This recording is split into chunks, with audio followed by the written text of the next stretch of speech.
Par un après-midi ensoleillé de printemps, la nature était vibrante de vie et de couleurs. Un jeune âne, au pelage gris et aux grands yeux curieux, se promenait dans les sentiers herbeux d'un paisible village de campagne. Le museau souvent tourné vers le ciel, il observait avec émerveillement le volume des oiseaux et la danse des feuilles portées par le vent. C'était un jeune animal insouciant et énergique qui trouvait de la joie dans les petites merveilles du monde. Tandis qu'il se laissait distraire par la beauté naturelle, l'âne ne remarqua pas le danger qui se cachait sous les hautes herbes vertes, un vieux puits oublié et partiellement recouvert de feuilles et de fleurs sauvages. Avant qu'il ne réalise ce qui se passait, le sol céda sous son poids et, avec un cri de surprise, il tomba dans la fosse sombre et étroite. Heureusement, le puits n'était pas assez profond pour lui causer des blessures graves, mais il était trop étroit pour lui permettre de s'échapper facilement. À l'intérieur du puits, l'âne essayait désespérément d'escalader les parois glissantes, mais toutes ces tentatives se révélèrent vaines. La fatigue et le désespoir commencèrent à se faire sentir, et l'âne commença à craindre de ne jamais pouvoir se libérer. Cependant, son espoir fut ravivé lorsqu'il entendit des pas s'approcher du puits. C'était un garçon connu dans le village pour son comportement espiègle et rebelle. L'âne, voyant le visage du jeune homme regardant curieusement le bord du puits, crut qu'il était venu l'aider. Mais au lieu de chercher de l'aide, le garçon accourut appeler ses amis, et bientôt un groupe de garçons s'est rassemblé autour du puits. Certains hésitaient, mais la pression du chef du groupe, un garçon rusé et sans cœur, les poussa à se joindre à un jeu cruel. Ils commencèrent à jeter de la terre et des pierres pour tenter d'enterrer l'âne vivant. Mais avec chaque poignée de terre qui tombait dans le puits, l'âne retrouvait une nouvelle détermination. Au lieu de se laisser submerger, il a piétiné la terre accumulée, s'en servant comme d'une échelle de fortune. Avec chaque couche de terre, il s'élevait un peu plus haut, grandissant en force et en détermination. Les garçons, trop absorbés par leur jeu cruel, ne remarquèrent pas que l'âne remontait lentement vers la liberté. Après un effort long et fatigant, l'âne parvint à atteindre le bord du puits et, d'un bond puissant, se libéra de sa prison de terre. Les garçons, surpris et effrayés, se sont dispersés paniqués lorsque l'âne, une fois dehors, s'est mis à les poursuivre à travers les champs. La scène s'est terminée avec un garçon en particulier, le leader, rentrant chez lui avec une déchirure visible dans son pantalon, rappel permanent de la leçon apprise ce jour-là.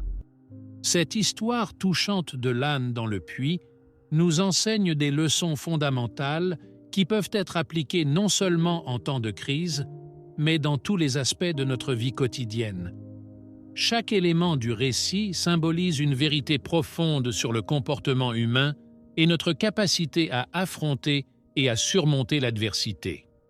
La résilience dont fait preuve l'âne nous enseigne que, dans les moments difficiles, même les obstacles les plus insurmontables peuvent se transformer en opportunités. Tout comme l'âne a utilisé la terre jetée dans le puits pour s'élever vers la liberté, nous pouvons nous aussi utiliser les défis que la vie nous propose comme des marches pour grimper plus haut. Cela implique un changement de perspective. Au lieu de voir un obstacle comme un blocage insurmontable, nous pouvons le voir comme une étape vers un nouvel épanouissement personnel. Elle nous invite à nous demander « Comment puis-je profiter de cette situation difficile pour grandir ?» L'histoire nous rappelle également les conséquences de la malveillance. Le comportement des garçons, motivé par le désir de se moquer et de maîtriser l'âne, s'est finalement retourné contre eux. Cela met en évidence un principe moral universel. Les actions motivées par la malveillance ou un manque d'empathie conduisent souvent à des résultats négatifs. Au lieu de cela, agir avec compassion et considération peut jeter des ponts, guérir les blessures et renforcer nos communautés. Nous devons toujours réfléchir aux conséquences à long terme de nos actions et choisir la voie qui favorise la positivité et la compréhension mutuelle.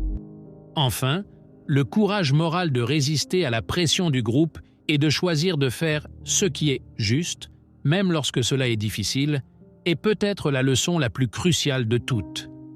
Le garçon Démétrio, qui a succombé à la pression de peur d'être exclu ou ridiculisé, représente un puissant avertissement.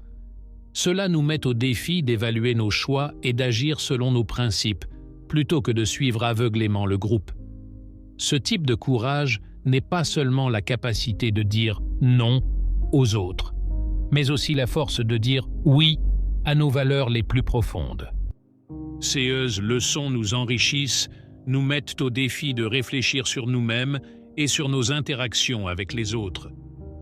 L'histoire du petit âne n'est pas seulement une histoire pour enfants.